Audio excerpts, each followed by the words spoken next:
എനിക്ക് പരിപൂർണ സമ്മതം. താരയുടെ സ്ഥാനത്താവും ഇനി ജാനറ്റ്. എനിക്കെല്ലാം മനസ്സിലായി റോണി. താരയുടെ സ്ഥാനത്ത് നിന്നുകൊണ്ട് ഈ സ്വത്തുക്കൾ വിൽപ്പന നടത്തണം. അങ്ങനെ കിട്ടുന്ന പണവും കൊണ്ട് നമ്മൾ ഇവിടുന്ന് രക്ഷപ്പെടുന്നു. അതല്ലേ റോണിയുടെ ഐഡിയ? അതെ, മറ്റൊരു മാർഗം ഇല്ലാത്തോണ്ടാ ജാനറ്റിനെ കൂടി ഞാൻ ഇതിലേക്ക് വലിച്ചു കഴിച്ചത്. അതിനെന്താ, ഇക്കാര്യത്തിൽ എന്നെ കൊണ്ട് ചെയ്യാൻ പറ്റുന്നത് ചെയ്യുന്നതില് എനിക്ക് സന്തോഷമേ ഉള്ളൂ.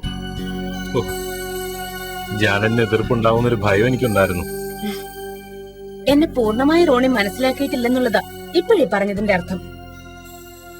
സത്യമായും ഇവിടുത്തെ ഈ പ്രശ്നങ്ങളെ ജാനറ്റിനെ പെടുത്തരുതെന്നായിരുന്നു എന്റെ ആഗ്രഹം. എന്ത് കാര്യത്തിലും ഒരുമിച്ച് നിൽക്കണമെന്നതാ എന്റെ ആഗ്രഹം. അതിന്റെ പേരിലുണ്ടാകുന്ന എന്ത് ഭവിഷ്യത്തും ഏറ്റെടുക്കാനും ഞാൻ തയ്യാറാ.